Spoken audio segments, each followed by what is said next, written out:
عايز اختار في ايدك. ياك تفتكر ان دموعك او كدبه في عينك هتفيد.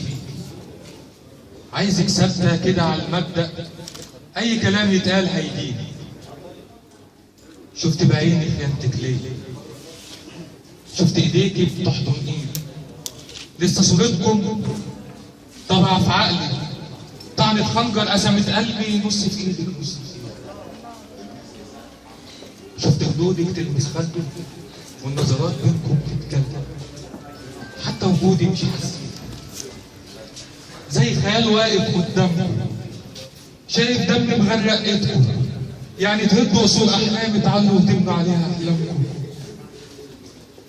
شفت شفايفي تقطف ورده من فوق خده يمر يعدوا، نار تكويني تحرق عيني، سم النظرة بيجري في دمي جوه عروقي بين شراييني.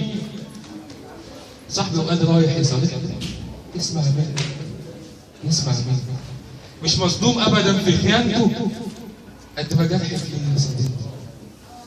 صاحبي وعادي جات له الفرصه بيجي يتسلى وقال يظلمني، يمكن مره اكون زعلته فرصه عمره وقال يغلبني.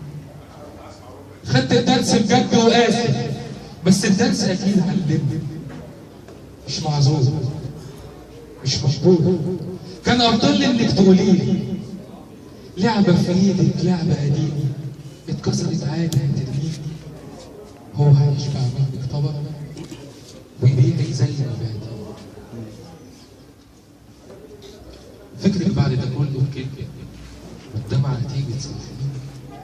دم بيغلي في عقلي وراسي، بس خلاص انك تنسيني. همشي وبدعي الله يسامحك، عند خلاصي يا ريت سامحك.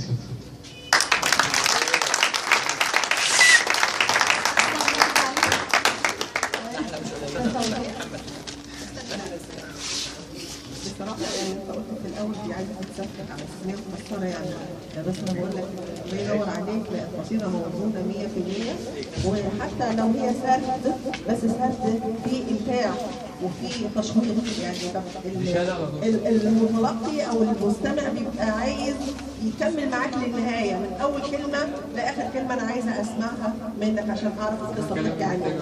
الله ينور عليك.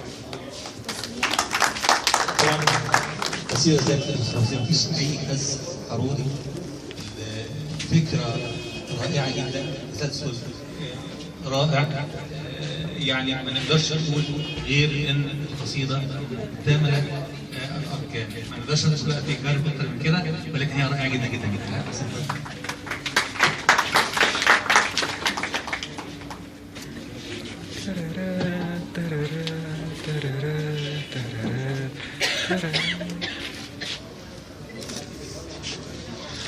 هوبا يلا واحدة.